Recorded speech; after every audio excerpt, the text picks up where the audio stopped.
all the location marks were of critical importance, and I have to say that didn't go too badly.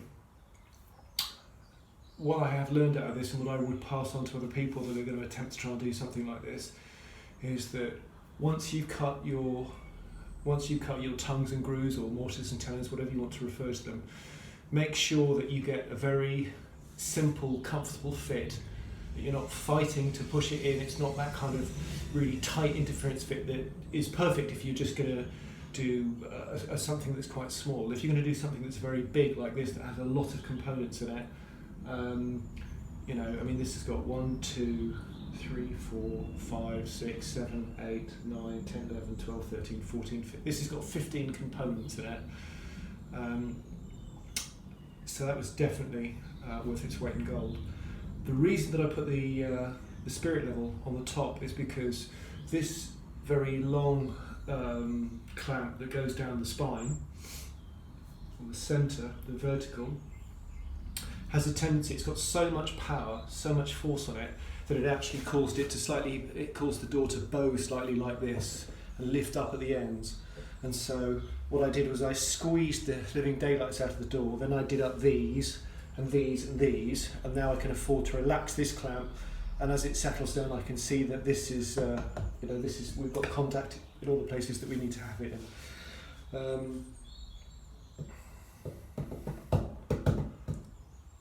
So the next job after this is we'll give it till tomorrow to completely dry.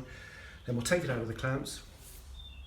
Is while the door is still in this kind of like dirty state, so to speak, is I'll trim off the bottoms, and then we'll fit it. And then once we've fitted it and we've done all the carpentry and all the chiselling and all that kind of stuff, then we can sand it, and then we can stain it, and then we can then stain all the beading, and then we can add the beading, then we can rehang the door, knowing that we don't have to do any more drilling and sanding and all the rest of it. One thing that I have noticed is there's so much force on these clamps. This door is meant to be 180 centimetres long. It's a very short door, shorter than me. Is that if I take what's over here,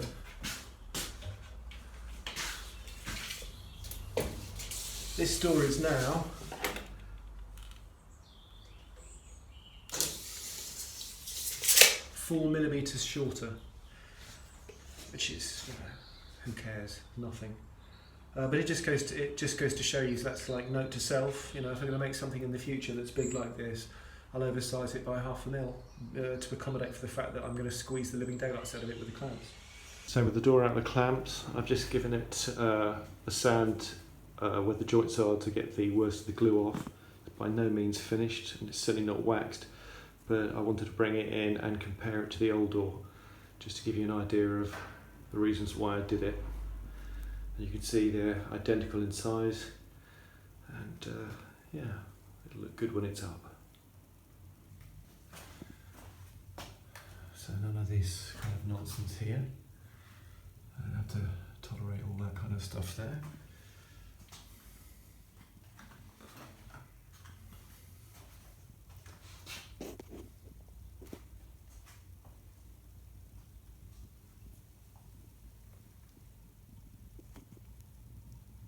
I need to trim off the bottoms to make these, which are probably about 2 or 3 mil beyond the stiles. I need to trim off these little bits of excess rail.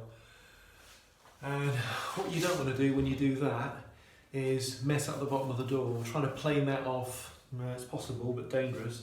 So what I'm going to do is I'm going to use this, this is my sort of like made up rail saw. So my circular saw fits in here and cuts parallel with this edge here.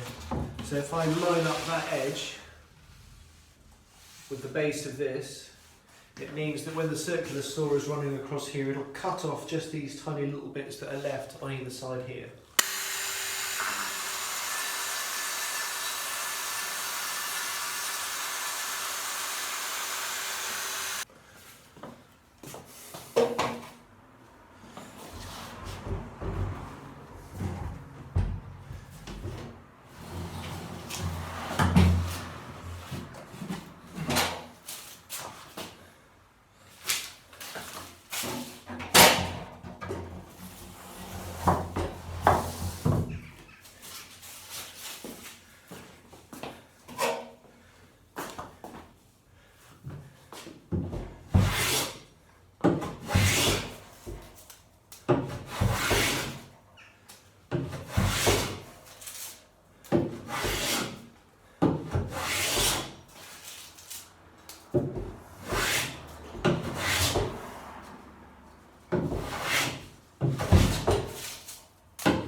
A good sharp number 4 plane is the best way to sort this job out.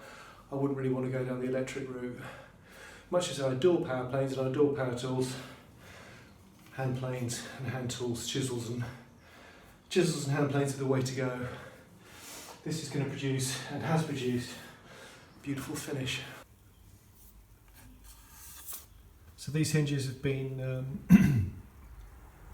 mounted the traditional way, and that's fine.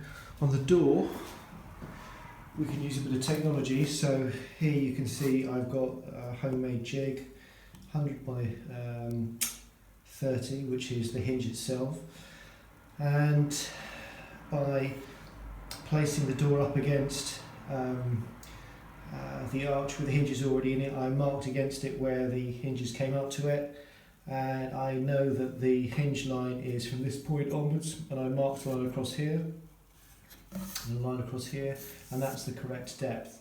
And then as for the corners in there, it leaves a slightly rounded corner, which is not a problem, because you simply take one of these corner chisels and place that in, little tap there, and it sharpens it up.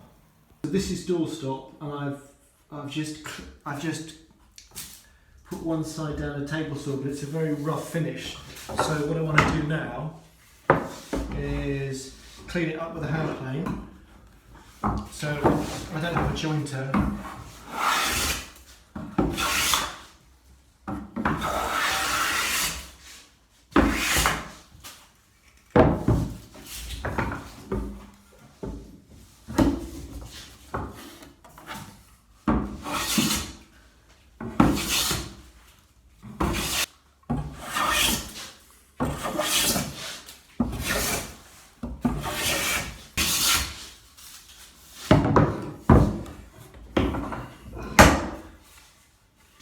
So that's a nice smooth edge there. So then if I rip that off, and then the next one that I rip off, I will then smooth that face down as well.